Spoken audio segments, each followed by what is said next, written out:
त्याला नाव दिलं त्यांनी डिजिटल इंडिया. हे स्किल इंडिया दुसरा तिसरा काही नसून आमची जी तरुण मुलं मुली आहेत, उच्च शिक्षित मुलं मुली आहेत, त्यांना कायमस्वरूपी नोकरी मिळण्यापासून वंचित ठेवण्याचा हा डाव आहे.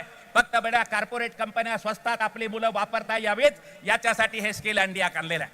आणि म्हणून मी दुसरी मागणी आपल्याला करणार आहे की हा जो कामगार वर्ग ही आपली मुलं आहेत, शेतकऱ्याची मुलं आहेत, या संबंध उत्तर महाराष्ट्रात आणि ग्रामीण भागात आलेली मुलं आहेत, त्यांना नोकरीची शाश्वती मिळाली पाहिजे, त्यांना कायम नोकरी मिळाली पाहिजे. त्याच्यासाठी कायदा करण्याची भूमिका आपल्याला पुढच्या काळामध्ये घ्यावी लागेल.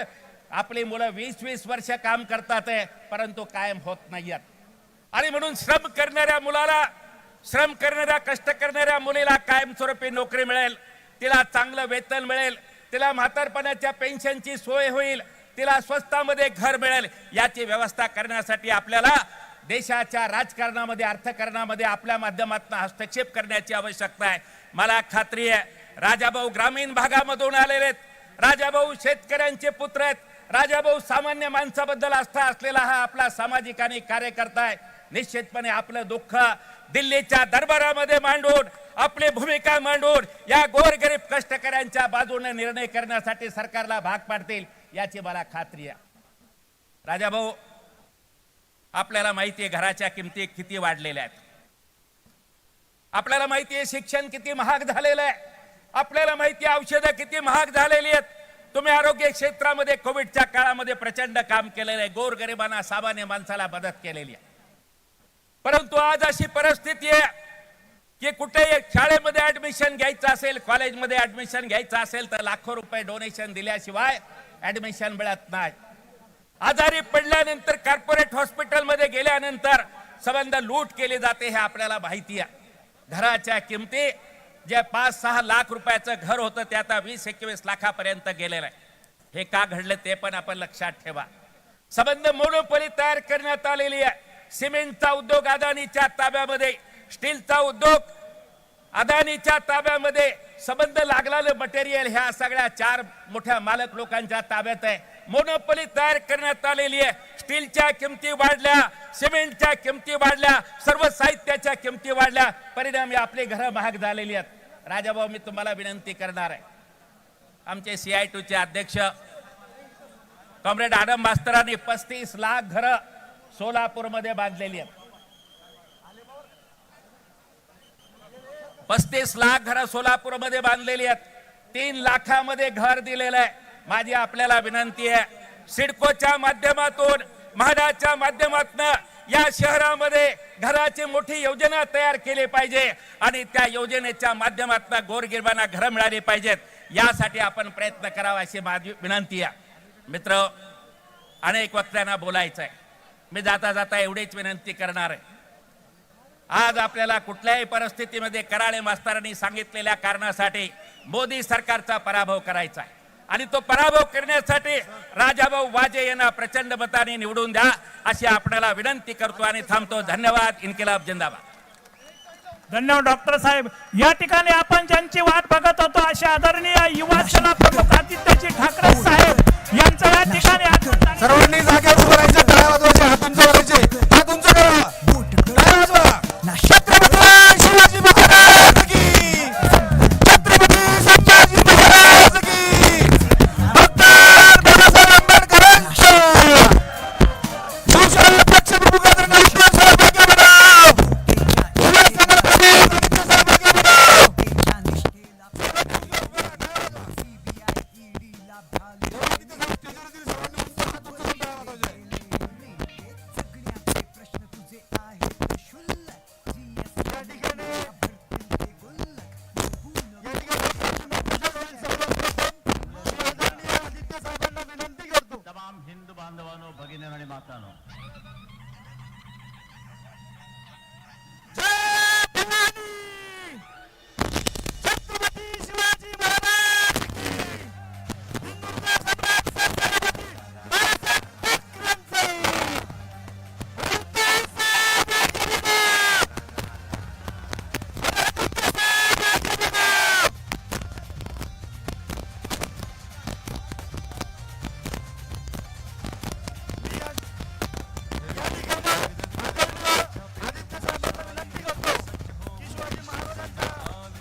नगरसेविका किरण नराडे, नगरसेविका शीतलताई भांबरे युवा सेना प्रमुख आदित्य साहेबांचा सत्कार करतील. कृपया सर्वांनी शांतता या ठिकाणी साहेब या ठिकाणी वेळ देत आहेत. व्यासपीठावर सत्कार करणाऱ्यांनी थोडंसं शांतता ठेवायची. या ठिकाणी सिडको विभागाच्या वतीने सार्वजनिक एक सत्कार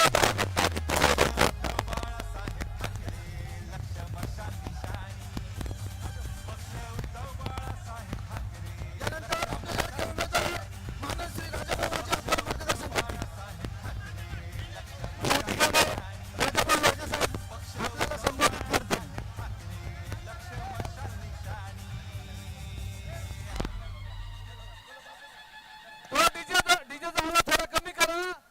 सन्माननीय उमेदवार आपल्या लोकसभेचे उमेदवार मान्य श्री राजाभाऊ वाजे या ठिकाणी आपलं मनोगत व्यक्त करत आहे.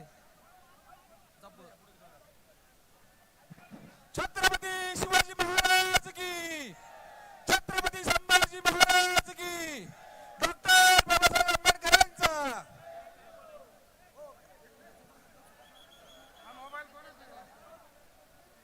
20 मे रोजी होणाऱ्या नाशिक लोकसभेच्या निवडणुकीच्या दरम्यान आज आपण युवा सेना प्रमुख आदरणीय आदित्यजी ठाकरे यांचे विचार ऐकण्यासाठी सर्वजण उपस्थित आहोत. व्यासपीठावर उपस्थित सर्व महाविकास आघाडीच्या सर्व पक्षांचे नेते, पदाधिकारी, कार्यकर्ते आणि समोर बसलेले सर्व मान्यवर, माता भगिनी आणि बंधूंनो, ते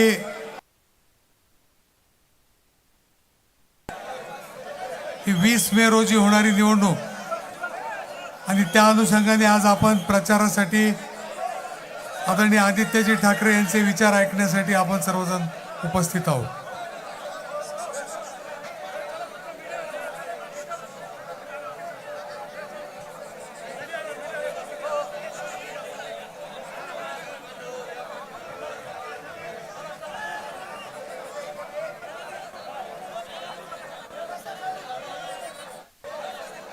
आज आपण पाहतोय की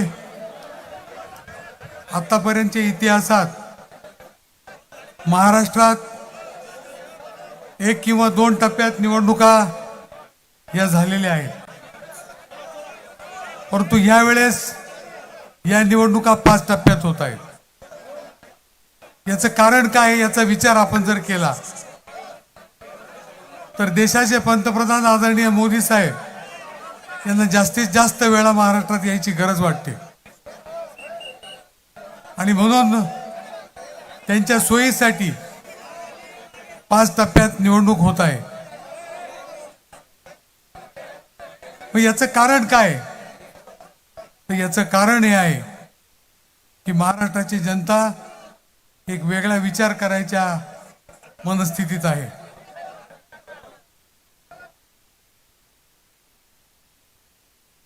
काहीतरी आपल्याला बदल घडवायचा आहे या विचाराने या जनतेने पक्का विचार केलेला आहे आणि त्याचमुळे या सभा जवळपास 28 सभा या देशात आपल्या राज्यात होत आहेत. आपण जर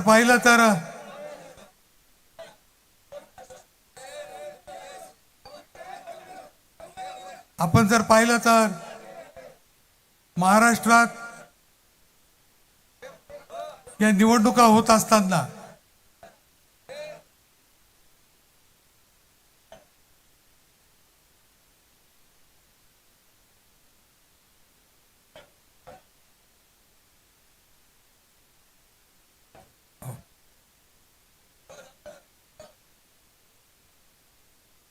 आज आपण नाशिकच्या बाबत विचार केला तर काही गोष्टी आपल्या लक्षात ठेवल्या पाहिजेत की गेल्या 10 वर्षात आपण काय काय गोष्टींना मुकलेलो आहोत. आजपर्यंत जर आपण पाहिलं तर 10 वर्षात एकही मोठा उद्योग आपल्या नाशिकमध्ये आलेला नाही. IT पार्कचं 2 वेळा भूमिपूजन होऊ नये, IT पार्कचं नामोनिशाण कुठे नाहीये. लॉजिस्टिक पार्क बाबत न विचार केलेला बरा. आणि सर्वात महत्वाचा हा भाग कामगार सर्वसामान्य लोक राहतात या भागात. सार्वजनिक आरोग्याच्या दृष्टीने कोणतंही काम केले गेलेलं नाहीये. सेवा संदर्भ रुग्णालय हे आता फक्त खोकल्याची औषधं देण्यासाठी राहिले की काय असा प्रश्न निर्माण होतोय. आणि म्हणून कामगार सुखी नाही, कष्टकरी सुखी नाही, शेतकऱ्यांकडे लक्ष नाही. अशा परिस्थितीत या सर्व लोकांनी पाहायचं कुणाकडे. आणि म्हणून सर्वसामान्य लोकांच्या दृष्टीने हे सरकार बदलणं गरजेचं आहे. आणि हे सरकार 20 तारखेला आपल्याला बदलायचं आहे. प्रत्येक जण आपण म्हणू शकतो की एका जागेने काय होणार आहे, परंतु एक एक जागा कमी झाल्याशिवाय 272च्या खाली मोदी साहेब येत नाहीत. आणि त्या एक एक जागा कमी करण्यासाठी आपल्या मतांची आवश्यकता आहे. आणि म्हणून आम्ही आपल्याला विनंती करण्यासाठी आलेलो आहे की 20 मे रोजी होणारी निवडणूक महाविकास आघाडी किंवा इंडिया आघाडीसाठी महत्वाची आहे, तशी तुमच्यासाठी सुद्धा महत्वाची आहे, सर्वसामान्य माणसासाठी महत्वाची आहे. 20 मे रोजी होणारी निवडणुकीत आपण पाहिलं की शिवसेनेची निशाणी जी होती ती बदललेली आहे. आजपर्यंत इतिहासात असं झालेलं नाही की पक्ष फुटल्यानंतर निशाण्या त्या कुणाला तरी दिल्या गेल्या, परंतु यांनी फुटलेल्या पक्षाला निशाणी दिली. जी शिवसेनेच्या बाबत झालं तेच राष्ट्रवादी काँग्रेसच्या बाबतीत झालं. आणि म्हणून कोर्ट असेल, शासकीय यंत्रणा असतील, यावर लोकांचा विश्वास राहिलेला नाहीये. आणि तो विश्वास कुणावर आहे तर मला वाटतं सर्वसामान्य जनतेने तो विश्वास स्वतःच्या हातात घेतला पाहिजे आणि तो न्याय त्यांनी केला पाहिजे. ही न्याय द्यायची तारीख 4 जून आहे. 20 मेला मतदान करा आणि 4 जूनला आपण निकालाची वाट पहा. एवढंच या निमित्ताने सांगतो. मी महाविकास आघाडीचा उमेदवार या नात्याने आपल्या समोर आता उभा आहे. मला आपण आपलं बहुमूल्य मत देऊन 4 मे रोजी 20 मे रोजी मशालीच्या चिन्हासमोरील बटन दाबून मला आपण आपल्या सेवेची संधी द्यावी ही विनंती करतो आणि थांबतो. जय हिंद, जय महाराष्ट्र.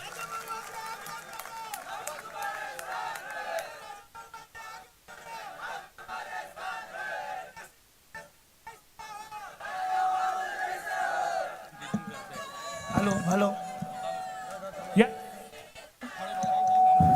महाविकास आघाडीचे उमेदवार आदरणीय राजाभाऊ यांच्या प्रचाराच्या निमित्तानं युवा प्रमुख आदित्य साहेब यांचे विचार खऱ्या अर्थाने आपल्याला ऐकायचे आहेत.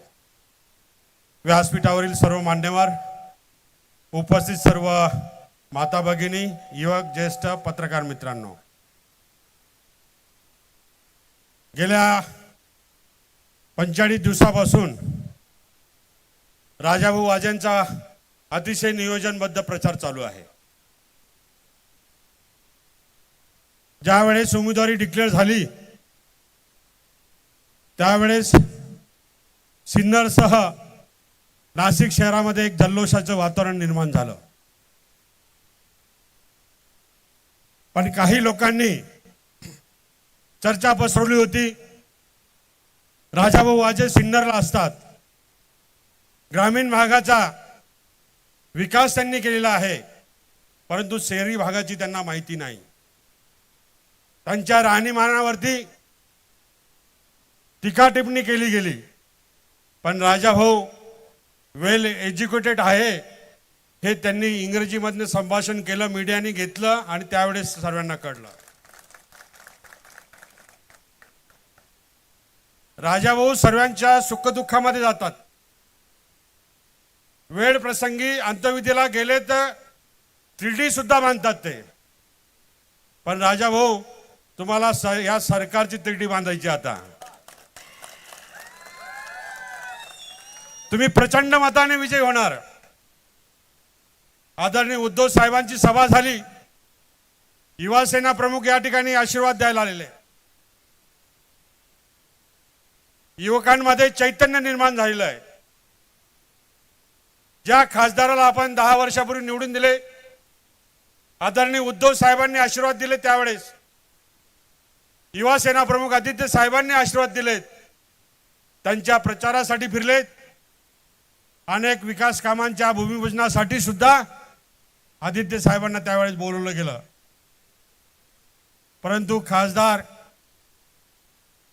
कसा निघाला हे तुम्हा आम्हाला सांगायला नको. गद्दार तर आहेच, गद्दारी त्यांच्या अंगाशी आहेच. अरे ते कुटुंबाशी गद्दारी करतात तर पक्षाशी का नाही करणार? माहिती आहे ना काय? ऐकायला नाही आलं? हे तुम्ही म्हणताय.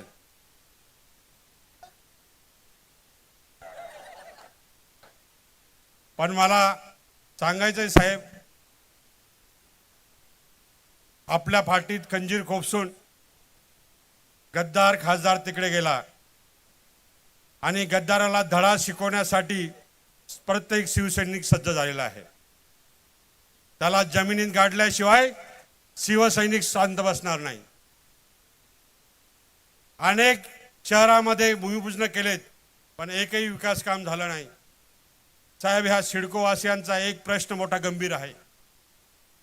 सिडको प्रशासनाने 28,000 घरांची निर्मिती केली, ते लीजवर दिले गेले, मालकी हक्क दिला गेला नाही. मालकी हक्क देण्यासाठी हे फ्री होल्ड करणं गरजेचं आहे. तत्कालीन मुख्यमंत्री 2018 साली विधानसभेच्या निवडणुकीच्या आधी आम्ही हे घर फ्री होल्ड करू आणि नागरिकांच्या नावाने सातबारा करू, परंतु आजही ते झालेलं नाही. त्यामध्ये 1,35,000 मतदार हे आजही ती वाट बघतायत. राजाभाऊंच्या माध्यमातून, आपल्या माध्यमातून नागरिकांना आश्वस्त करू इच्छितो की हा फ्री होल्डचा मुद्दा शिवसेना तडीस नेण्याशिवाय राहणार नाही. साहेब, या ठिकाणी अनेक इंडस्ट्रीज सीज झालेल्या आहेत, अनेक इंडस्ट्रीज बंद आहेत. युवकांचा रोजगारांचा प्रश्न आहे, युवकांना काम नाही. या ठिकाणी IT पार्क होणार म्हणून सांगितलं, लॉजिस्टिक पार्क होणार म्हणून सांगितलं, पण कुठलंही पार्क झालं नाही. युवकांना रोजगारांना काम नाही. आपल्या माध्यमातून निश्चितपणाने येणाऱ्या काळामध्ये युवकांसाठी नवीन इंडस्ट्रीची निर्मिती करणं गरजेचं आहे. मला असं वाटतं, वेळ खूप जायला मी जास्त न बोलता मी राजाभाऊंना विजयी करण्यासाठी 20 तारखेला मशाल या चिन्हावरती मतदान करून प्रचंड बहुमताने विजयी कराल अशी अपेक्षा व्यक्त करतो आणि थांबतो. जय हिंद, जय महाराष्ट्र. हॅलो. या ठिकाणी आदित्य साहेबांना मी विनंती करतो की या विराट सभेला आपण संबोधित करायचं, सर्वांनी आवाज द्यायचा आहे. हिंदवी स्वराज्य निर्माते राजाधिराज छत्रपती शिवाजी महाराज की जय. भवानी. जय महाराष्ट्र. मला कल्पना आहे पाऊस पडून गेलेला आहे, तरी देखील आपण सगळे माझ्यासाठी थांबलेले आहात, वाजे साहेबांसाठी थांबलेले आहात. राहू दे आपलंच आहे, काही प्रॉब्लेम नाही. आणि आज ही विराट सभा इथे संबोधित करत असताना, तुमच्याशी संवाद साधायला आलं असताना मला हाच प्रश्न तुम्हाला विचारायचा आहे की आता मतदानासाठी जेमतेम 2 दिवस राहिलेले आहेत. कोणाला मतदान करायचं हा तुम्ही निर्णय घेतलाय का? इथे महिलांना विचारतो, तुम्ही निर्णय घेतलाय का? निर्णय घेतला असेल तर प्रचाराची गरज आहे का? चला, भाषण संपलं. कारण जेव्हापासून नाव जाहीर झालेलं आहे राजाभाऊ वासे साहेबांचं, सोशल मीडियावर असेल, व्हॉट्सअप असेल, बातम्यांमध्ये असेल, अनेक लोक फोन करून असतील, SMS करून असतील, मला सांगतात तुमचा उमेदवार 100% जिंकणार, शिवसेना उद्धव बाळासाहेब ठाकरे जिंकणार म्हणजे जिंकणारच.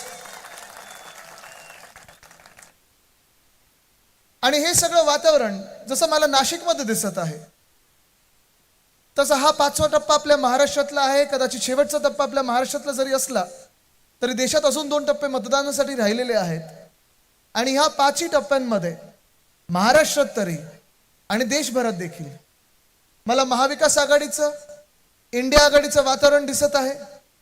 मी तुम्हाला आज लिहून देऊ शकतो, मी काही ज्योतिष नाही, पण तुम्हाला सांगू शकतो आज की 4 जूनला मोठ्या जल्लोषात केंद्रात आपलं सरकार म्हणजे इंडिया आघाडीचं सरकार बसणार म्हणजे बसणारच. हे तुम्हाला आवर्जून सांगत आहे मी, कारण पुढचे 2-3 दिवस, कारण हे सगळे भाजपवाले जे असतात, मिंदे गँगवाले असतात, जसा हा पाऊस सत्ता पडत आहे तो वेगळा पाऊस पडण्याचा प्रयत्न करतात. तुमच्या घरोघरी येतील, आमिष दाखवतील, छुपा बैठका घेतील. 48 तास जेव्हा बाकी असतात निवडणुकीच्या तेव्हा बरोबर येतील, कारण हा पहिल्या 4 टप्प्यांचा आमचा अनुभव आहे. निवडणूक आयोगाला देखील विनंती करतोय, आजच सांगून ठेवतोय, तुम्ही देखील लक्ष ठेवा, कारण तुम्ही नाही लक्ष ठेवलं तर नाशिककरांना लक्ष ठेवायला लागेल. कोण कुठे पैसे वाटप करताना सापडला तर नाशिककर जे काही करायचं ते करतील, त्याच्या आधी तुम्ही त्यांना पकडा. पण आज तुम्हाला सांगतो मी, जे काही वातावरण ते बनवायचा प्रयत्न करतात, जे काही अफवा पसरवण्याचा प्रयत्न करतायत भाजप म्हणून, तुमच्या घरोघरी येतील आणि तुम्हाला कदाचित सांगतील की तुमचं मत फुकट घालू नका, तुमचं मत वाया घालवू नका, मशालीला मतदान करू नका, कारण आम्ही तर 400 पार जाणारच आहोत असं सांगतील तुम्हाला. आणि जर असं तुम्हाला येऊन सांगितलं की आम्ही 400 पार जाणार आहोत, तुम्ही त्यांना विचारा 400 काय, 300 काय, 200ला तुम्ही कसे गाठत आहात हे आम्हाला घरी बसून जरा सांगा. हे सांगणं गरजेचं आहे, कारण एक मनोवैज्ञानिक प्रेशर, मनावर आपलं प्रेशर, हृदयावर आपलं प्रेशर वाढवण्याचा प्रयत्न करत आहेत भाजप. मानसिक वेगळे एक प्रयत्न करत आहेत भाजप. जे 400 पारचे आकडे भाजप स्वतः 2-3 महिन्यापूर्वी बोलत होतं, तुम्ही पाहिलं असेल, 400 पार वरनं मोदी सरकार आलं, मोदी सरकारहून आता एनडीए सरकार बसेल आणि एनडीए सरकारवरनं आता आम्हाला सांगतायत तुम्ही पण आमच्या सोबत या. आम्ही त्याच भाजपला सांगतोय की तुमची ती आधीची भाजप होती, वाजपेयी साहेबांची भाजपा होती, ती फार वेगळी भाजपा होती. ती भाजप संविधान पाळायची, ती भाजप दोस्तीमध्ये विश्वास ठेवायची. आजची जी भाजप आहे ती फक्त एकाच व्यक्तीची मन की बात ऐकत आहे, या जनतेची मन की बात ऐकत नाहीये. उदाहरण द्यायचं तर ह्याच नाशिक मधलं आहे. परवाकडे मोदी साहेबांची सभा होती आणि सभेच्या आधी कांदा उत्पादक शेतकऱ्यांना अटक केली होती की नव्हती केली होती? आपण पाहिलं होतं ना, आपलेच नाशिककरांना केलेलं, आपल्याच जिल्ह्यातल्या लोकांना केलं होतं. काय अटक करण्याची गरज होती? जर 10 वर्षात तुम्ही खरोखर काम केलं असेल, शेतकऱ्यांसाठी काम केलं असेल, शेतकऱ्यांचं उत्पन्न दुप्पट करण्यासाठी काम केलं असेल, तर अटक करण्याची काय गरज होती? मंचावर बोलून घ्यायला पाहिजे होतं, जसं तुम्ही मित्र पक्षांना बोलून घेता. जर काही मित्र पक्ष उरले असतील तर, आणि त्याच मित्र पक्षांसारखं शेतकऱ्यांना मंचावर बसवून विचारायला पाहिजे होतं की काय नक्की तुमची अडचण आहे, काय नक्की त्रास आहे, मी तुम्हाला कशी मदत करू शकतो. फरक तुम्ही पहा असा आहे, आपल्या सभेमध्ये कोणी 50 खोके बोलल्यानंतर मी स्टेजवरनं सांगणार नाही पोलिसांना त्याला जाऊन अटक कर, पण भाजपची सभा असेल, मिंदेंची सभा असेल तर हमखास तुमच्या दारी पोलीस येतील, ईडी येतील, आयटी येतील, सीबीआय येतील. आपल्या सभेत कोणी शेतकरी बांधव उठून काही मागून बोलायचं असेल, आपण कोणाला अडवणार नाही, त्यांना बोलू देणार. पण मोदी साहेबांची सभा असेल, भाजपाच्या नेत्यांची कोणाची सभा असेल, मिंदेंची कोणाची सभा असेल तर त्याला गप्प बसवण्याचा प्रयत्न होतो. आणि हाच जो विषय आहे तो फार महत्वाचा आहे, कारण हा विषय आपल्यापर्यंत पोहोचवणं गरजेचं आहे. कारण हे लक्षात घ्या, ही जी भाजप आहे, आत्ताची जी भाजप आहे, तिला हुकुमशाही आपल्या राज्यात आणायची, आपल्या देशात आणायची आहे. आपल्या देशाचं संविधान बदलायचं. आणि हे मी नाही सांगत आहे नुसतं भीती निर्माण करण्यासाठी, मी सांगत नाही की भाजपला संविधान बदलायचं आहे. भाजपचे अनेक नेते, अनेक कार्यकर्ते, अनेक उमेदवार, अगदी आपल्या महाराष्ट्रात पंकजाताई मुंडे देखील बोललेले आहेत की त्यांना संविधान बदलायचं आहे, भाजपला संविधान बदलायचं आहे, आणि म्हणून त्यांचा 400 पार पाहिजेत. पण 400 पार जे काही वातावरण बनवण्याचा प्रयत्न होता, आज तुम्ही त्यांना विचारा, तुमच्या घरी आले तर घरी बोलवा, त्यांना आत घ्या, चहा द्या, पोहे द्या, आणि त्यांना विचारा की तुम्ही 400 पार कसे येणार हे आम्हाला सांगा. कारण 400 पार मध्ये तुम्हाला अख्ख्या देशात मोठ्या संख्येने जिंकणं गरजेचं असतं. आज आपण पाहतोय दक्षिण भारत असेल, दक्षिण भारतात चित्र असं झालेलं आहे, ते 110 सीटमधून 130 सीटमधून 10 पण भाजपाचे येतील का ही शंका तर निर्माण झालेली आहे. कारण दक्षिण भारताने भाजपाला नाकारलेला आहे. ना तेलंगणामध्ये भाजपची सीट आहे, ना कर्नाटकामध्ये, ना आंध्र प्रदेशमध्ये, ना केरळमध्ये, ना तामिळनाडूमध्ये. सगळे बोलतात एक ही भूल कमल का फूल, आता नाही करणार असं सांगितलं. प्रश्न पडतो मग आपल्याला, उत्तर भारत काय करणार, मध्य भारत काय करणार, ईशान्य भारत काय करणार. आणि एक एक राज्य जर आपण निवडायला गेलो, एक एक राज्याचा आढावा जर घ्यायला गेलो आपण, तर आपल्या सर्वांना चित्र माहिती आहे, स्पष्ट झालेलं आहे. जे माझ्याच वयाचे तेजस्वी यादव आहेत, बिहारमधून लढत आहेत. काल परवाकडेच मी त्यांच्याशी फोनवर चर्चा करत होतो, त्यांची तब्येत विचारत होतो. कारण दिवस रात्र ते मेहनत करत आहेत. आपण शिवसैनिक म्हणून कशी मेहनत करतो तसेच ते मेहनत करत आहेत. व्हीलचेअरवर बसलेले आहेत, कारण दिवसाला 10-10, 12-12 सभा होतात त्यांच्या. आणि त्यांनी मला सांगितलं की कमीत कमी 15 ते 20 जागा घेऊन, ज्यांची एक जागा होती RJDची 2019ला एक जागा होती, ते देखील बोलत आहेत. तिकडचे स्थानिक पत्रकार असतील, अधिकारी बोलत आहेत की राष्ट्रीय जनता दल म्हणजे तेजस्वी यादव हे कमीत कमी 15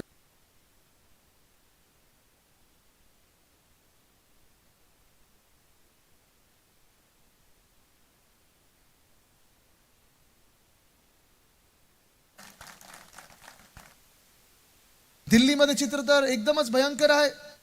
भाजपाला हा अंदाज होताच की केजरीवाल साहेब जर जेलमधून बाहेर आले तर भाजपाचा सुपडा साफ होणार आहे.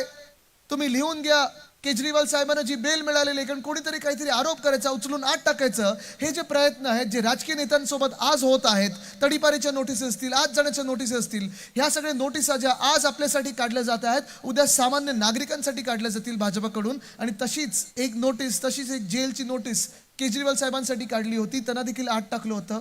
सर्वोच्च न्यायालयाने त्यांना बाहेर काढलं बेलवर. आणि आपण पाहता त्याचा परिणाम हा आहे की दिल्लीमध्ये 7च्या 7 जागा आम आदमी पार्टी आणि काँग्रेस पक्ष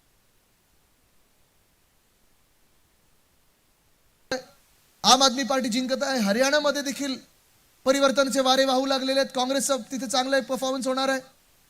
उत्तर प्रदेशमधून जिथे आपल्याला वाटायचं की 80 पैकी 80 जागा या भाजप जिंकत आहे, उत्तर प्रदेशमध्ये देखील भाजप 50च्या पुढे जात नाही. आणि गंमत तुम्हाला ही सांगतो मी की ज्या जम्मू आणि काश्मीरमध्ये भाजपने आपल्याला 5 वर्षापूर्वी सांगितलं होतं की आता सुख शांती समृद्धी येईल, आमचं राज्य आलेलं आहे, 370 कलम काढलेलं आहे. 370 कलम काढण्याचा आम्हाला देखील आनंद आहे. आम्ही पण तो सण साजरा केला होता. पण आज 5 वर्ष होऊनही काश्मीरी पंडित पुन्हा एकदा काश्मीरमध्ये जाऊ शकले नाहीत. आणि तिकडचे जी भाजप आहे त्यांना तिथे उमेदवार सापडत नाहीयेत. काश्मीरमधून 2 जागा ज्या आहेत त्या भाजप लढतच नाहीये. तुम्ही मला सांगा, जर भाजपने एवढं काम केलं असेल, खऱ्या अर्थाने इथं काश्मीरचा विकास केला असेल, तर लडाखमध्ये काय किंवा काश्मीरमध्ये काय, दिल्लीमध्ये काय, कुठच्याही विरोधी पक्षाला आत टाकण्याची गरज काय होती, कोणाला नोटीस काढण्याची काय गरज होती. तसंच महाराष्ट्रात आपण पाहतोय जिथे जिथे जात आहेत मोदी साहेब, जिथे जिथे भाजपच्या सभा होत आहेत, कधी कोणाला अटक करा, कधी कोणाला नोटीस काढा. कल्याणमध्ये गेले, शिवसैनिकांना आत टाकलं. इथे आले, कांदा उत्पादक शेतकऱ्यांना आत टाकलं. तुम्ही मला सांगा, जी व्यक्ती 10 वर्ष बहुमताचं सरकारवर काम करत आहे, जी भाजपा 10 वर्ष आपलं सरकार म्हणून काम करत आहे, लाभार्थी कोण ऍक्टर्स आहेत त्यांचे फोटो दाखवत आहे, तुम्ही मला सांगा त्या सरकारने कोणाला अटक करण्याची गरज आहे का? नाही येऊ शकत. पण 10 वर्ष झाली भाजपा सरकारची, 10 वर्ष झाली केंद्र सरकारची. आज आपल्याला हा विचार करायचा आहे महाराष्ट्र म्हणून की पहिला, दुसरा, तिसरा, चौथा टप्पा झाल्यानंतर 5व्या टप्प्याचं मतदान जेव्हा होत आहे, जे पहिल्या, दुसऱ्या, तिसऱ्या आणि 4थ्या टप्प्यात झालेलं आहे, तसंच आपण महाविकास आघाडीला मतदान करणार आहोत की नाही. कारण पहिल्या 4 टप्प्यांमध्ये हमखास लिहून देतो, जास्तीत जास्त जागा आपली महाविकास आघाडी म्हणजे इंडिया आघाडी जिंकत आहे. जिथे शिवसेना उद्धव बाळासाहेब ठाकरे पक्ष, तिथे तो पक्ष, राष्ट्रवादी काँग्रेस शरदचंद्र पवारांचा पक्ष असेल तो पक्ष, आणि काँग्रेस जिथे लढत आहे तिथे त्या जागा आपण जिंकत आहोत. याचं कारण एकच आहे, संपूर्ण महाराष्ट्रात आज एकच प्रश्न विचारला जात आहे की गेल्या 10 वर्षामध्ये आपण महाराष्ट्र म्हणून जेव्हा जेव्हा भाजपला मतदान केलेलं आहे, आपल्याला काय मिळालं? विचार करा, आपल्याला काय मिळालं? ना मराठवाड्याला काही मिळालं, ना विदर्भाला काही मिळालं, ना उत्तर महाराष्ट्राला काही मिळालंय, ना पश्चिम महाराष्ट्राला काही मिळालंय, ना कोकणाला काही मिळालंय. आज सगळे आपले जे जिल्हे आहेत, 36च्या 36 जिल्हे आपण विचार करतो, अरे तिथे काहीतरी मिळालं असेल, मला काय मिळालं, मला काय मिळालं, हा प्रश्न जो आहे तो प्रत्येक जिल्हा, प्रत्येक तालुका, प्रत्येक मतदारसंघ विचारत आहे की भाजपला आम्ही डोक्यावर बसवलं, आमचं नुकसान झालं, कोणाचं या महाराष्ट्रामध्ये फायदा झालाय? या नाशिकचाच विचार करायचा झाला तर 2017च्या निवडणुकीत कोणी इथे आलेलं, ओरडून ओरडून सांगितलेलं की आम्ही नाशिकला दत्तक घेऊ.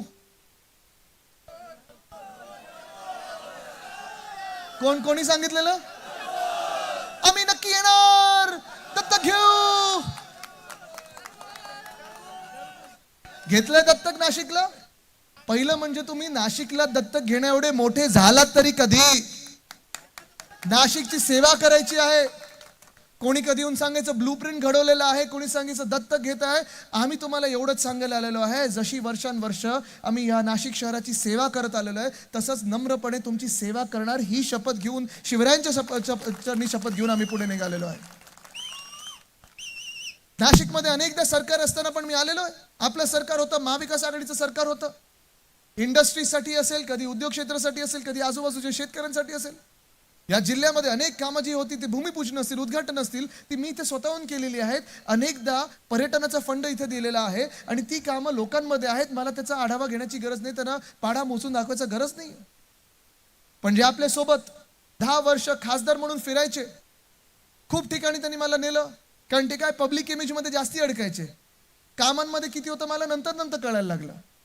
पण आम्हाला न्यायचे, नारळ फोडायचे. हे नारळ कसला नाही, या भिंतीचं भूमिपूजन करायचं. भिंत कसली, इंडस्ट्रीची. इंडस्ट्री येणार कधी नाही. आता आपण परवानगीसाठी टाकले ते कधी आली, 10 वर्षात पाहिलं नाहीये. आता थोडी लाज वाटायला लागली की त्यांच्यासाठी आपण कधीतरी प्रचार करायचो. आत्ता जेव्हा डोळे उघडले तेव्हा कळायला लागलं की आपल्या सोबत बसून किती खोटं बोलायचे. पण कुठेतरी जाण असायला पाहिजे, कुठेतरी जाणीव असायला पाहिजे की उद्धव साहेबांनी तुमच्यासाठी काय केलं. आज तुम्ही जी गद्दारी केलेली आहात, आज जे समोरून आमच्यावर येत आहात चालत, मिंदी गटातून तुम्ही चालत येत आहात, कुठेतरी लाज ठेवायला पाहिजे, कुठेतरी जाणीव असायला पाहिजे की उद्धव साहेबांनी तुम्हाला 2दा खासदार बनवलं, 2दा संधी दिली. नाशिककरांनी तुम्हाला 2दा डोक्यावर बसवलं. आमच्या शिवसैनिकांसाठी दिवस रात्र ज्या शिवसैनिकांनी मेहनत केली, तुमच्यासाठी प्रचार केला, कुठेतरी जाण असायला पाहिजे की तुमचं तिकीट कधी किती शेवटाला मिळालेलं आहे आणि कसं मिळालेलं आहे याची जाण असणं गरजेचं आहे. पण आज आपण पाहत आहोत या नाशिकमध्ये जी लढाई सुरू आहे, असं म्हटलं जातं, कोणीतरी म्हटलं होतं, मला प्रश्न विचारलं होतं, शिवसेना विरुद्ध शिवसेना, शिवसेना विरुद्ध शिवसेना मुळीच नाहीये. आज ही जी लढाई आहे ती शिवसेना उद्धव बाळासाहेब ठाकरे पक्ष विरुद्ध गद्दार गँग अशी ही लढाई आहे. ही जी लढाई आहे ती शिवसेना उद्धव बाळासाहेब ठाकरे पक्ष विरुद्ध महाराष्ट्र संपायला जे निघालेले आहेत अशी ही लढाई आहे. ही लढाई शिवसेना उद्धव बाळासाहेब ठाकरे पक्ष विरुद्ध जे महाराष्ट्र द्वेष्टे आहेत अशी लढाई आहे. ही लढाई शिवसेना उद्धव बाळासाहेब ठाकरे पक्ष विरुद्ध जे संविधान बदलायला निघालेले आहेत ही लढाई आहे. ही लढाई शिवसेना उद्धव बाळासाहेब ठाकरे पक्ष विरुद्ध सगळे आपले इंडस्ट्रीज गुजरातला पाठवणारे आहेत त्यांची लढाई आहे. मी आज आपल्याला विचारतोय, तुम्ही कोणासोबत उभे राहणार आहात? पुढचे 2 दिवस महत्वाचे ठरतील, कारण 2 दिवसामध्ये आपल्याला अनेक आमिष दाखवली जातील. व्हॉट्सअपवर वेगळ्या वेगळ्या बातम्या फिरवल्या जातील, धर्माच्या नावावर फिरवलं जाईल, जातीच्या नावावर तुम्हाला मतं मागितली जातील, कोणाच्या चेहऱ्याच्या नावावर मतं मागितली जातील, काही तुम्हाला वेगळे वेगळे गोष्टी सांगितल्या जातील, गमती जमती दाखवल्या जातील, वचनं केली जातील, पॅकेज दिलं जाईल असं मोठं. नाशिकला आम्ही एवढ्या कोटीचं पॅकेज देतोय, तेवढ्या कोटीचं पॅकेज देतोय. आपण ह्याला बळी पडणार आहात का? कारण तुम्ही पहा, 10 वर्ष आणि मी परत परत सांगतो तुम्हाला, 10 वर्ष जी भाजपची होती, आपण विचार करा आपल्याला काय मिळालं. आपण 2014ला NDA मध्ये होतो, भाजपसाठी आपण मतदान केलं, त्याच्या आधी प्रचार केला होता. 2019ला देखील आपण पुन्हा फसलो होतो. आपण त्याच NDA मध्ये गेलो होतो, त्यांच्यासाठी प्रचार केला होता, त्यांना मतदान केलं होतं. पण नंतर बघायला मिळालं प्रत्येक ठिकाणी विश्वासघात विश्वासघात आणि विश्वासघात होता. आणि हा विश्वासघात देशासोबत होत चाललेला आहे. हा विश्वासघात काय झालं तिथे? काय नाही ना? ठीक आहे. हा विश्वासघात देशासोबत होत चाललेला आहे, कारण आत्ता ह्या केंद्र सरकारचे डोळे उघडलेले आहेत आणि केंद्र सरकार म्हणतंय, निर्मलाताई सीतारामन जे आपल्या देशाच्या अर्थमंत्री आहेत त्या म्हणतात की आता 10 वर्षानंतर आम्ही जे सरकार चालवलं, आम्हाला सापडलंय की ह्या देशात 4 प्रमुख जाती आहेत. पहिली जात आहे शेतकरी, असा त्यांनी शोध लावलाय. दुसरी जात त्यांनी लावलाय शोध महिला, तिसरी जात युवा आणि चौथी जात गरीब. आपण विचार करा, ह्याच्या 4 जाती आहेत, 4 वर्ग आहेत. हे काय 10 वर्षानंतर आत्ता उगवलेत की आधीपासूनचे हे सगळे 4 वर्ग आहेत? आपल्या देशात पहिल्यापासून शेतकरी आहेत ना, युवा आहेत ना, महिला आहेत ना, गरीब आहेत ना. मग आत्ता निर्मलाताईंना दिसलं की ह्या 4 जातींची आम्हाला सेवा करायची आहे. मग 10 वर्ष तुम्ही कोणाची सेवा केली? 10 वर्ष हे सरकार कोणासाठी चाललं? सूटबूट बरोबर आहे, सूटबूटचं सरकार होतं. काही ठराविक उद्योगपत्यांसाठी हे सरकार चाललं, काही ठराविक नेत्यांसाठी हे सरकार चाललं. एका व्यक्तीची मन की बात आपण ऐकत राहिलो. पण आज तुम्हाला विचार करायचा आहे की आपलं कोण कधी ऐकणार? या 4 जातींचा जर आढावा घ्यायचा असेल, या 4 वर्गांचा आढावा घ्यायचा असेल, तर इथे शेतकरी वर्ग कोण आलाय का? शेतकरी बांधव कोण आहेत का? जरा हात वरती करा. आलेत ना तुम्ही सगळे? तुम्ही मला सांगा. आपण ह्या 5 वर्षाचाच आढावा घेऊया. 5 वर्षच आपण पाहूया. पहिली 5 वर्ष, त्याच्यात 2.5 वर्ष आपला कार्यकाळ आणि नंतरची 2.5 वर्ष ह्या मिंदे सरकारचा कार्यकाळ. आपल्या कार्यकाळामध्ये उद्धव साहेबांनी जे वचन दिलं होतं की 2 लाखापर्यंत ज्या ज्या शेतकऱ्यांची कर्ज आहेत ती कर्जमुक्त आम्ही करणार, म्हणजे करणार. ती झाली ना कर्जमुक्त? मला तुम्ही सांगा 2-2.5 वर्षामध्ये जेव्हा जेव्हा उद्धव साहेब मुख्यमंत्री होते, जिथे जिथे फिरायचे अशा कुठच्या शेतकऱ्यांची अटक झाली होती का? शेतकऱ्यांना वाटायचं ना की आपला कुटुंब प्रमुख मुख्यमंत्री म्हणून बसलाय. जेव्हा जेव्हा आपल्यावर आपत्ती आली, मग अवकाळी पाऊस असेल, गारपीट असेल, सततचा लागणारा पाऊस असेल, मदत झाली की नाही झाली? कोविडच्या काळात देखील 2020 साली देखील 14,500ची मदत, 14,500 कोटीची मदत आपण या महाराष्ट्रातल्या शेतकरी बांधवांना देऊ शकलो. कारण आपण त्याच साफ मनाने काम करत होतो, स्वच्छ मनाने काम करत होतो की शेतकरी आपला अन्नदाता आहे आणि आपली भूमिका ही नेहमी राहिलेली आहे की अन्नदाता देवो भव. आज आपण पाहतोय गेल्या 2.5 वर्षामध्ये तुम्ही मला सांगा, केंद्रीय कृषी मंत्र्याचं नाव आपल्या कोणाला माहितीये का? पाहिलंय का कधी महाराष्ट्रात त्यांना? चला, राज्यातल्या कृषी मंत्र्याचं नाव माहितीये का तुम्हाला? 2 कृषी मंत्री 2 वर्षात झाले आहेत. माहितीये कोणाचं नाव? कधी पाहिले आपल्यामध्ये? कधी नाही पाहिले. मग गारपीट होते, कधी काही अडचण असू दे, कधीही लोक आले नाहीत. आपल्याला सांगतात आता ई पंचनामे करा, आता ई जिओ टॅगिंग करा, हे करा ते करा, पण कधीही 1 रुपयाची मदत आली नाही. कर्जमाफी पण जी आपण केली, तर आपण माफी बोलत नाही, आपण शेतकऱ्यांना माफ करूच शकत नाही, कारण शेतकरी हा आपला देव आहे. शेतकरी आपल्याला माफ करू शकतो, आपली जशी वागणूक त्यांच्या प्रती असते. पण फडणवीस साहेबांनी सांगितलं तर आम्ही कर्जमाफी करू. ती होर्डिंगवर कर्जमाफी ऐतिहासिक वगैरे दिसली असेल, पण काय काय त्याला अटी शर्ती होत्या. कधी पंटूला आणा सोबत, कधी पंजोबांना सोबत आणा, कधी काकाला घेऊन या, कधी 5 बोटं दाखवा, कधी 2 बोटं दाखवा. उद्धव साहेबांनी एका बोटावर कर्जमुक्ती करून दाखवली. पण आजची परिस्थिती दिसत आहे आपल्या देशामध्ये. 2 वर्षापूर्वी जसं शेतकरी बांधव आपले हरियाणातले असतील, उत्तर प्रदेशमधले असतील, पंजाब मधले असतील, जे दिल्लीकडे मोर्चा घेऊन गेले होते, तसेच शेतकरी पुन्हा एकदा मागच्या महिन्यामध्ये सगळे तिकडचे शेतकरी बांधव दिल्लीकडे मोर्चा घेऊन गेले होते. त्याच शेतकरी बांधवांना दिल्लीच्या बॉर्डरवर अडवलं गेलं.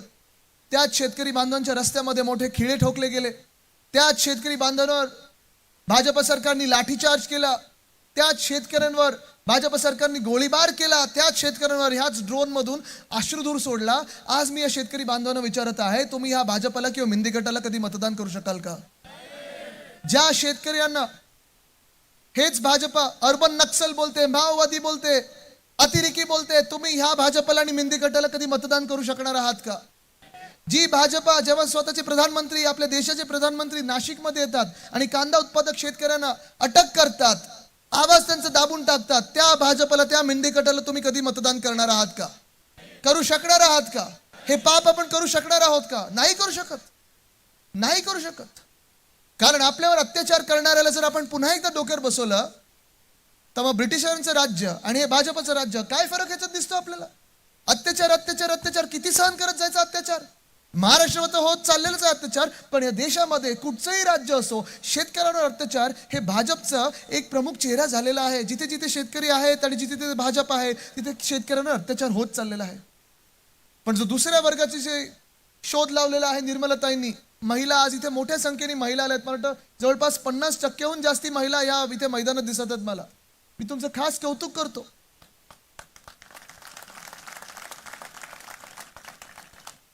आणि राजाभाऊ साहेब, मी आपलं अभिनंदन करतो, कारण जिथे जिथे महिला आहेत तिथे विश्वास, आणि जिथे विश्वास आहे तिथे विजय पक्का आहे.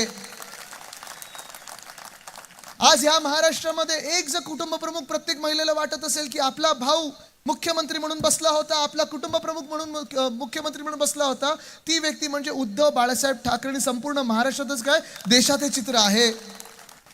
पण आज मी महिलांना विचारत आहे, ह्या भाजपच्या राज्यामध्ये, मग महाराष्ट्रात असेल किंवा या देशात कुठेही असेल, अनेक अशी उदाहरणं आहेत जिथे जिथे महिलांवर बलात्कार झालेले आहेत, अत्याचार झालेले आहेत, तरी देखील भाजप त्यांना त्यांची पाठराखण करत आहे, भाजप त्यांना कवच देत आहे. तुम्ही त्या भाजपला मतदान करू शकणार आहात का? जिथे महिलांचा आदर होत नाही, जिथे महिलांचं रक्षण होत नाही, ज्या भाजपच्या राज्यामध्ये भाजप कुठेही महिलांचा आदर करत नाही, त्या भाजपला पुन्हा एकदा तुम्ही डोक्यावर बसवणार आहात का? ताई, थोडी ती मशाल जरा मागे घ्या ना, सगळं धूर इथे येतं. किंवा तुम्ही ठेवा ती खालती, कोणा दुसऱ्याला तुमचा हात दुखेल एवढा वेळ पकडून. दुसऱ्याला तुमचा हात दुखेल दोघींचा. इथे द्या, इथे द्या, तिथे वरती बघा, जळेल ते वरती, ते कापड आहे. हा, तुम्ही ताई बसून घ्या. ताई बसा बसा, तुमचा हात दुखेल. ए, तिथे वायर आहे, सांभाळ वरती, थोडं पुढे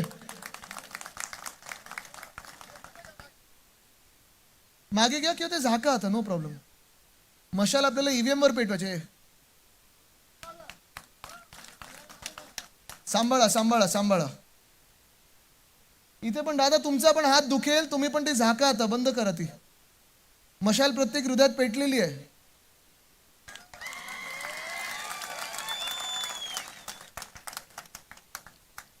तर सांगण्याचा मुद्दा हा होता की अनेक जी उदाहरणं आहेत आपल्या देशभरातली उदाहरणं आहेत. आता इथून कोणीतरी मणिपूरचा उल्लेख केला. म्हणजे आपले प्रधानमंत्री महोदय आपण पाहतोय सांगतायत की आम्ही इकडे युद्ध थांबवलं, पापाने इधर वॉर रुकवा दी आणि उधर वॉर रुकवा दी. आज मणिपूर शांत झालेलं नाहीये. 370 दिवसून जास्ती झालेले आहेत. मणिपूरमध्ये महिलांना कसं तिथे तुम्ही पाहताय काय अत्याचार चालू आहेत, काय जुलम चालू आहेत तिथे. आणि हे सगळं होत असताना आपण भाजपचा आवाज, एकही भाजपचा आवाज मणिपूरबद्दल बोलताना ऐकलाय का? आज त्या कर्नाटकामध्ये आपल्याला माहिती तो प्रज्वल रेवण्णा नावाचा राक्षस आहे. त्या राक्षसाने कमीत कमी 2 ते 3 हजार महिलांचा छळ केलेला आहे, बलात्कार केलेला आहे. ते करत असताना व्हिडिओ क्लिप काढलेले आहेत, पसरवलेलं आहे. अक्षरशः महिला हैराण आहेत, त्रस्त आहेत. तरी त्याच रेवण्णाला भाजपच्या मित्र पक्षांनी तिकीट दिलं. त्याच रेवण्णासाठी मोदी साहेबांनी येऊन प्रचार केला, त्यांच्या बाजूला बसवलं. आणि त्याच रेवण्णाला ह्याच केंद्रीय भाजपच्या सरकारने देशातून पळून जाण्यासाठी मदत केली. तुम्ही ह्या भाजपला कधी माफ करू शकणार आहात का? कधी तुमच्या डोक्यावर बसवणार आहात का? आज आपण पाहतो या महाराष्ट्रामध्ये देखील 2 असे राक्षस आहेत जे मंत्रिमंडळात बसलेले आहेत. एक मंत्री आहेत ज्यांनी सुप्रियाताई सुळे यांना घाणेरड्या शिव्या दिल्या टीव्हीवर जाऊन. 1 मिनिट विचार सोडून द्या की त्या राज्यसभेच्या किंवा आता लोकसभेच्या खासदार आणि भावी खासदार आहेत. 1 मिनिट विचार सोडून द्या की त्या महिला नेत्या आहेत, पण महिला तर आहेत ना. अनेकदा ज्यांनी शिवी दिलेली आहे, घटनाबाह्य मुख्यमंत्र्यांनी त्यांना लाथ मारून काढून टाकायला पाहिजे होतं मंत्रिमंडळातून. त्याला मांडी लावून बसतात. दुसरे बरोबर आहे, नाही गद्दार, त्यांचा अडना सत्तर नाही, गद्दार आहे. दुसरे मंत्री असे आहेत ज्यांना आपल्याच काळात त्यांच्यावर आरोप झाले होते अत्याचाराचे आणि बलात्काराचे. उद्धव साहेबांनी त्यांना 1 मिनिटात राजीनामा द्यायला लावला आणि हकालपट्टी केली होती. राजकीय पडसाद न बघता करून टाकले होतं. पण ज्या मिनिटाला खोके सरकार आपल्या डोक्यावर बसलं, पुन्हा एकदा यांना शपथ द्यायला लावली आणि पुन्हा एकदा मंत्री बनवलेलं आहे. तुम्ही अशा मिंदे सरकारला डोक्यावर बसवणार का? बसू शकणार आहात का? अहो, ज्या राज्यामध्ये आपण पाहतोय दक्षिण मध्य मुंबईमध्ये पण अजून एक रेवण्णा मिंदी गाठातूनच उभे आहेत. तसेच सगळे त्यांचे कारनामे आहेत. हे सगळं प्रकरण चालू असताना इकडे पण अनेक क्लिपा व्हायरल झालेल्या आहेत. मला त्या क्लिपांमध्ये जायचं नाहीये.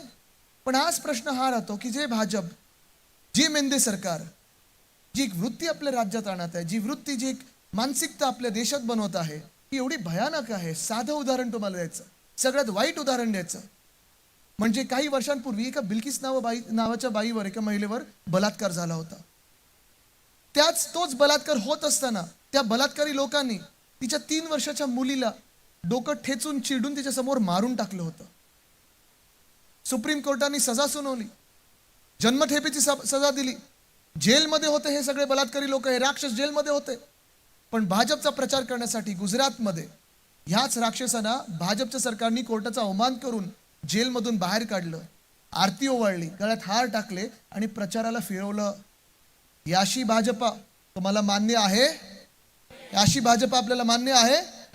आपल्याला जी संस्कृती वंदनीय हिंदू सम्राट बाळासाहेब ठाकरेंनी दिलेली आहे ती हीच आहे की बिल्किस बानोची जातपात धर्म कुठचाही असो, आणि ते बलात्कारांचा जातपात धर्म कुठचाही असो किंवा रेवण्णाचा जातपात धर्म कुठचाही असो, बलात्काराची आणि महिलेची जातपात धर्म न पाहता महिलांचा आदर झालाच पाहिजे आणि बलात्काराला भर चौकात फाशी झालीच पाहिजे. ही शिकवण आपल्याला वंदनीय हिंदू सम्राट बाळासाहेब ठाकरेंनी नेहमीच दिलेली आहे. आणि म्हणून मी आज महिला वर्गाला विचारत आहे, ते जे आता निर्मलाताई बोलत आहेत की आम्ही ह्यांची सेवा करणार आहे, या बलात्कारांना, या अत्याचारांना तुम्ही कधी मतदान करू शकणार आहात का? या रेवण्णा राक्षसाला कधी तुम्ही मतदान करू शकणार आहात का? नाही करू शकत आपण. जसं महिला मतदान करणार नाहीयेत, शेतकरी बांधव भाजपला आणि मिंदे गटाला मतदान करणार नाहीयेत, तिसरा वर्ग जो ज्यांनी शोध लावलेला आहे या भाजपच्या सरकारनी, तो म्हणजे युवा आहे. युवाचं किती बोलायचं, काय सांगायचं? सगळी जबाबदारी आपल्या खांद्यावर असते असं प्रत्येक वेळी सांगितलं जातं की आता युवाच देश चालवणार, युवा ही आगे देश को लेके जा सकता है. पण त्या युवाचा आवाज ऐकते तरी कोण? आपण पाहतो कोणी काही युवा बोलला की भाजपवाले बोलतात अरे हा तर बाळीश आहे, हा असं आहे, हा तसा आहे. आज युवा तुम्हाला विचारत आहे, महाराष्ट्रातला युवा तरुणी विचारत आहेत तुम्हाला की आमच्यासाठी तुम्ही भाजपवाल्यांनो काय केलं? जसं महाविकास आघाडीच्या काळात आपण पाहत होतो शेतकऱ्यांची मदत आपण करत होतो, महिलांचा आदर आपण राखत होतो, महिलांचं रक्षण त्यांच्याच हातात असतं. कारण महिला जसं सरस्वती देवी आणि लक्ष्मी देवी असतात त्यांच्यात दुर्गा देवी पण असतेच, भवानी माता पण असतेच प्रत्येक महिलेत. पण आज आपण पाहतोय भाजप अनादर महिलांचा करत आहे. आज आपण पाहतोय शेतकरी जे आत्महत्या वाढत चालल्यात, भाजप कुठे दिसत नाही. तरुण देखील आज हालबेहाल होत आहे, त्रस्त आहे, हैराण आहे, विचारत आहे आमच्या नोकऱ्यांचं काय, आमच्या जॉब्सचं काय, आमच्या रोजगाराचं काय? तुम्ही हे सगळं जे आहे ते उचलून पाठवते ते गुजरातला पाठवताय. गुजरातची माझं बिलकुल वैर नाही, गुजरातची माझं भांडण नाही आणि होणं गरजेचंच नाही. मला राग ह्याच गोष्टीचा येतो, जो आमचा हक्काचा घास आहे तुम्ही आमच्या हातातून घेत आहात आणि गुजरातच्या घशात ठोसत आहात, तिथे मला राग येतो आणि नडणार म्हणजे मी लढणारच. मी आज तरुणांना विचारत आहे, ही जी लढाई आहे आपल्या हक्काची, ही जी लढाई आहे आपल्या तरुण तरुणींसाठी, आपल्या रोजगारांची, आपल्या न्याय हक्कांची, तुम्ही माझ्या सोबत उभे राहणार की नाही राहणार? राहायला पाहिजेच, कारण एकामागोमाग एक गेल्या 2-2.5 वर्षामध्ये आपण पाहत आहोत या भाजप सरकारनी, या मिंदे सरकारनी, गद्दार गँगनी आपले रोजगार उचललेले आहेत आणि पाठवलेत गुजरातला. किती मोजायचे? जे महाविकास आघाडीच्या काळात आपण 6.5 लाख कोटीची गुंतवणूक आपल्या राज्यात आणली, होय आपल्या राज्यात आणली, आणि ते पेपरनी देखील दाखवलं की आपण जे बोलत होतो ते खरं आहे, सत्य आहे. तसंच या भाजप सरकारनी ज्या मिनिटाला आपल्या डोक्यावर भाजप सरकार बसवलं, त्याच मिनिटाला आपण पाहिलं एक प्रोजेक्ट उचलून पाठवला, तो गुजरातला पाठवला. चला पुन्हा एकदा आठवण करूया काय काय गुजरातला पाठवले, कारण हे तुम्ही विसरता कामा नाही, हे तुम्ही बिलकुल विसरता कामा नाही. हे तुम्ही हा राग लक्षात ठेवूनच मतदान केलं पाहिजे, कारण आपण पण ह्या देशाचे राज्य आहोत, एक महत्वाचं राज्य आहोत. आपल्यावर जो अन्याय होत आहे तो विसरता कामा नाही, जो अत्याचार होत आहे आपल्यावर तो आपण विसरता कामा नाही. पण आपण जर पाडच घ्यायचा असेल, आढावा घ्यायचा असेल, तर चला पहिल्यापासून सुरू करूया. वेदांता फॉक्सकॉन 2.25 लाख कोटीचा गुंतवणूकचा प्रोजेक्ट होता. 2.25 लाख कोटी येणार होते आपल्या राज्यामध्ये. 1 लाख तरुण तरुणींना, आपल्या भूमिपुत्रांना रोजगार मिळणार होता. ह्याच सोबत 160 छोटे मोठे इंडस्ट्रीज या वेदांत फॉक्सकॉन बरोबर आले असत्या. भाजपचं सरकार बसलं आपल्या डोक्यावर आणि पाठवलं कुठे त्यांनी? गुजरातला पाठवलं. वर्ल्ड ड्रग पार्क आपल्याच राज्यात आपण आणणार होतो, रोह्याकडे आणणार होतो आपण. आपल्या राज्यात कमीत कमी 30 ते 40 हजार तरुण तरुणींना नोकऱ्या मिळाल्या असत्या, छोट्या मोठ्या उद्योगांना तिथे चालना मिळाली असती. पण भाजपचं सरकार डोक्यावर बसलं आणि पाठवलं कुठे यांनी? Gujarat. Medical device park Chhatrapati Sambhajinagar इथे आणणार होतो आपण. अनेक तरुण तरुणींना 20 ते 30 हजार तरुण तरुणींना रोजगार मिळाला असता, हक्काचा रोजगार मिळाला असता. पण उचलला भाजपाने, पाठवला कुठे? एअरबस टाटाचा प्लांट पाठवला गुजरातला. सोलर एनर्जी इक्विपमेंट पार्क पाठवला गुजरातला.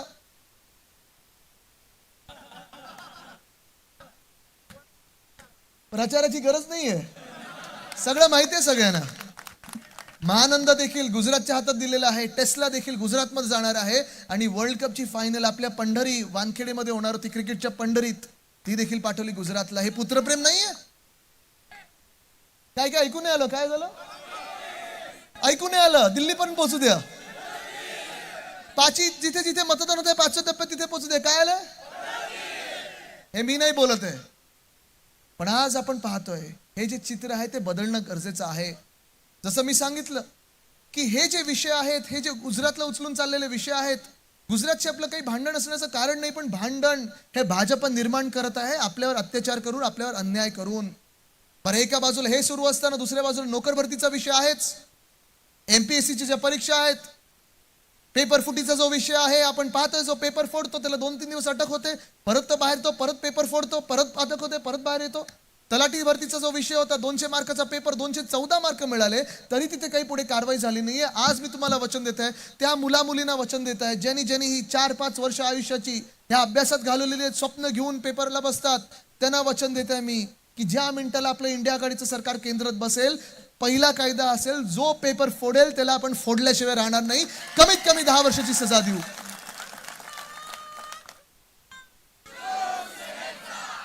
माझ्या महाराष्ट्रातल्या तरुण तरुणींना तुम्ही हैराण करताच कसं?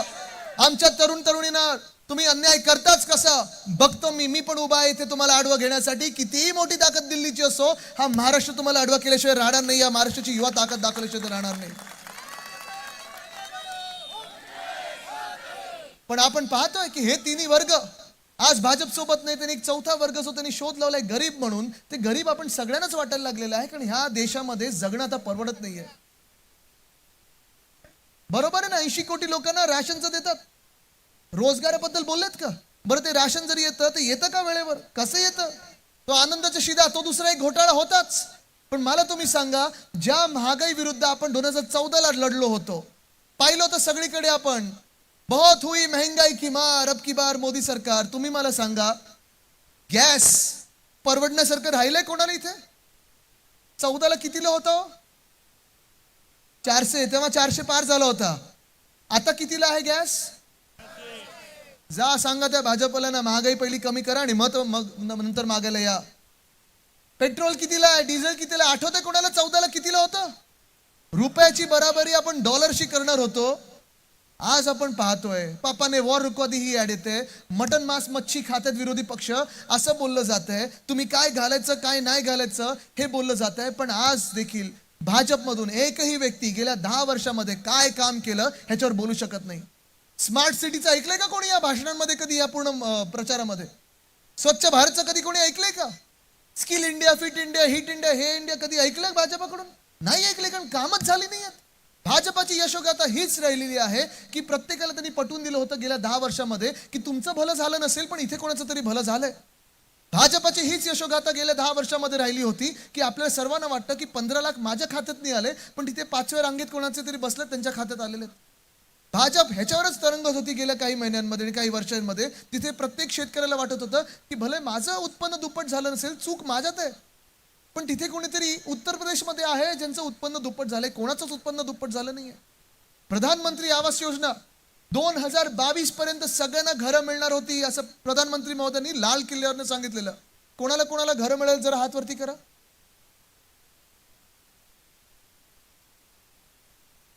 कोणाला मिळालेत? नाही मिळालेत. अनेक वचनं अशी आहेत जी भाजपने दिली. 14 मध्ये त्याला जुमला म्हणून सांगितलं, जुमल्याचं आता ब्रँडिंग केलंय गॅरंटी म्हणून. तुम्ही विचार करा, ह्या भाजपला, या खोटं बोलणाऱ्या भाजपला तुम्ही मतदान करू शकता का? राहिला प्रश्न मिंदे गँगचा. थोड्या दिवसाचं काहीतरी आहे त्यांचं, आता निवडणुकीनंतर दुकान बंद होणार आहे मिंदे गँगचं.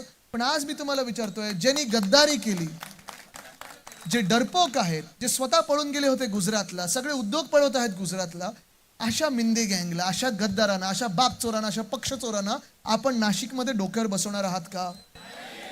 ही निवडणूक फार महत्वाची आहे. कदाचित आपल्याला वाटेल ही साधी निवडणूक आहे, साधी निवडणूक नाहीये. ही निवडणूक आपल्या देशासाठी करो या मरो आहे, डू ऑर डाय आहे, हे लक्षात घेणं गरजेचं आहे. ही निवडणूक तुमच्या आवाजाबद्दल आहे, ही निवडणूक तुमच्या न्याय हक्कांबद्दल आहे, ही निवडणूक आपल्या महाराष्ट्राच्या आवाजाबद्दल आहे, ही निवडणूक महाराष्ट्रावर अन्याय जे करतात त्यांच्या विरोधात लढण्यासाठी आहे, आणि ही निवडणूक डॉक्टर बाबासाहेब आंबेडकरांनी जे संविधान लिहिलंय त्या संविधानाच्या रक्षणासाठी आहे. विषय सोपा आहे, विषय स्पष्ट आहे, आपल्या डोळ्यासमोर येतो विषय. अनेक भाजपाच्या उमेदवारांनी बोलून झालेलं आहे, भाषणातून सांगून झालेलं आहे की त्यांना 400 पार ह्याच्यासाठी पाहिजे की महामानव डॉक्टर बाबासाहेब आंबेडकरांनी जे संविधान लिहिलेलं आहे त्या संविधान बदलण्यासाठी त्यांना पाहिजे, कारण त्यांना स्वतःचं संविधान लिहायचं आहे. भाजपला स्वतःचं संविधान लिहायचं. मी खोटं बोलत नाही. लोकशाही संपवण्याचं काम जे आहे ते महाराष्ट्रातून सुरुवात केलेली त्यांनी. तुम्ही पहा, जेव्हा आपला पक्ष चोरला गेला, 40 गद्दार, डरपोक गद्दार जेव्हा गुजरातला पळाले, ते लबाड जे बसलं होतं राहुल नार्वेकर साहेबांचं, पक्षाचे त्यांना दिले ना धनुष्यबाण आणि जे काही द्यायचं होतं त्यांना दिलं की नाही दिलं? हे संविधानाच्या विरोध आहे, हे डॉक्टर बाबासाहेब आंबेडकरांचा अपमान आहे, संविधानाचा अपमान आहे. आज आपल्या राज्यामध्ये 30हून अधिक शहरं, नाशिक असेल, मुंबई असेल, ठाणे असेल, पुणे असेल, अनेक ठिकाणी नगरसेवकाची निवडणूक होऊ दिली नाही, महापौरांची निवडणूक होऊ दिली नाही. हा लोकशाहीचा घात आहे. पुणे असेल, चंद्रपूर असेल, हरायची भीती भाजपला बसली होती आणि म्हणून तिथे दीड वर्ष खासदारकीची पोट निवडणूक होऊ दिली नाही. हे लोकशाहीचा धोका आहे, घात आहे. या घातपाताला तुम्ही हातभर लावणार आहात का? आज मी तुम्हाला इथे सवाल करायला आलेलो आहे. आपण करू शकत नाही, हे पाप आपण करू शकत नाही. कारण डॉक्टर बाबासाहेब आंबेडकर जे महामानव संविधान आपल्याला लिहून दिलेलं आहे, 75 वर्ष जो देश आपला चालत आलेला आहे त्या संविधानाप्रमाणे चालत आलेला आहे. आणि तुम्हाला आजही सांगतो मी, आपल्या देशातला सर्वात मोठा धर्मग्रंथ म्हणजे आपलं संविधानच असायला पाहिजे, कारण तेच आपल्याला अधिकार देतं आपला आवाज बुलंद करण्यासाठी. आज आपण पाहतो अनेक वेगळ्या गोष्टींवर चर्चा होत आहे, अनेक वेगळ्या गोष्टींकडे आपलं मन भटकवलं जात आहे. कोण बोलतं तुम्ही मटन मांस मच्छी खाता, तुम्ही काय घालता? पण पुन्हा एकदा सांगतो, हा धोका संविधान आणि लोकशाहीचा लक्षात घ्या. कारण आज जसे आपण इथे बसलो आहोत, चुकून जर भाजपचं सरकार आपल्या डोक्यावर बसवू देणार नाही आपण, पण बसलंच तर आपण अशा सभा घेऊ शकणार नाही. आपल्याला त्यांना चायना स्टाईल डेमोक्रेसीमध्ये आणायचं, चायनासारखी लोकशाही आणायची. क्रिकेटचं कसं त्यांनी माझाच मुलगा हा अध्यक्ष बनणार, तुझा मुलगा चेअरमन बनव, हे असं त्यांना देशाच्या पंतप्रधानपदी आणि सगळ्या मंत्रिपदी बसू द्यायचंय. मी आज तुम्हाला विचारतोय, तुम्ही कोणाच्या बाजूने उभं राहणार? आज हा सवाल आणि ह्याचा जवाब आपल्याला इथे करायलाच लागेल. पुढच्या 48 तासात जेव्हा मतदान आहे, तुम्ही त्या भाजपला मतदान करणार जी भाजप संविधान संपवायला निघाली आहे, की तुम्ही मशालीला मतदान करणार? तुम्ही त्या भाजपला मतदान करणार ज्याला लोकशाही मारून टाकायची, की तुम्ही मशालीला मतदान करणार? तुम्ही त्या भाजपला मतदान करणार ज्यांना राग आहे महामानव डॉक्टर बाबासाहेब आंबेडकरांबद्दल, की तुम्ही मशाली मतदान करणार? तुम्ही त्या भाजपला मतदान करणार ज्यांनी छत्रपती शिवाजी महाराजांचा जिरेतोपाचा अपमान केला आणि गुजरातला पळवून, तुम्ही त्या भाजपला मतदान करणार की मशालीला मतदान करणार? तुम्ही त्या भाजपला मतदान करणार, त्या मेंदेकटाला मतदान करणार ज्यांनी गद्दारी करून गुजरातला पळून गेले, की तुम्ही मशालीला मतदान करणार? तुम्ही डरपोक गद्दारांना मतदान करणार की मशालीला मतदान करणार? तुम्ही शेतकऱ्यांवर अत्याचार करणाऱ्या लोकांना मतदान करणार की मशालीला मतदान करणार? तुम्ही महिलांवर बलात्कार करणाऱ्या लोकांना मतदान करणार की मशालीला मतदान करणार? तुम्ही या महाराष्ट्राचा द्वेष मनात ठेवून महाराष्ट्रातून उद्योग पळून लावणाऱ्याला मतदान करणार की मशालीला मतदान करणार? तुम्ही महाराष्ट्र लुटणाऱ्यांना मतदान करणार की मशालीला मतदान करणार? तुम्ही गद्दारीला मतदान करणार की मशालीला मतदान करणार? जर मशालीला मतदान करायचं ठरवलं असेल तर सगळ्यांनी जरा टॉर्च दाखवा, मला फोन मधले टॉर्च काढून दाखवा.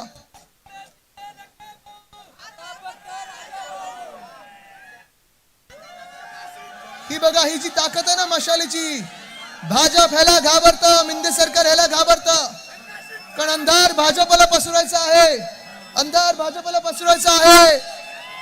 पण आपण मतदान करायचं तर आपलं चिन्ह कुठचं?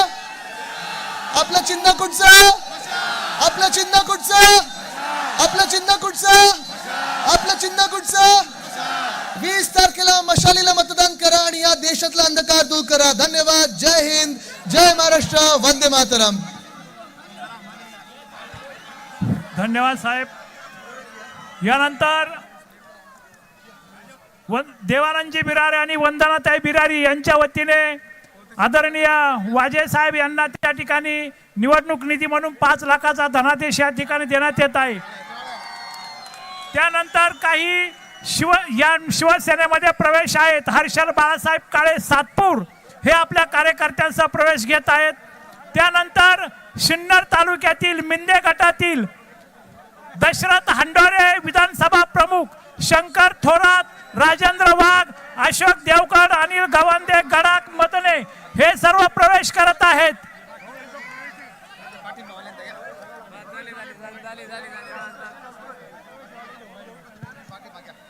या ठिकाणी भूषण राणे, पंकज पवार हे साहेबांचं या प्रभागाच्या वतीने स्वागत करतील. संजयजी भांबरे हे सुद्धा.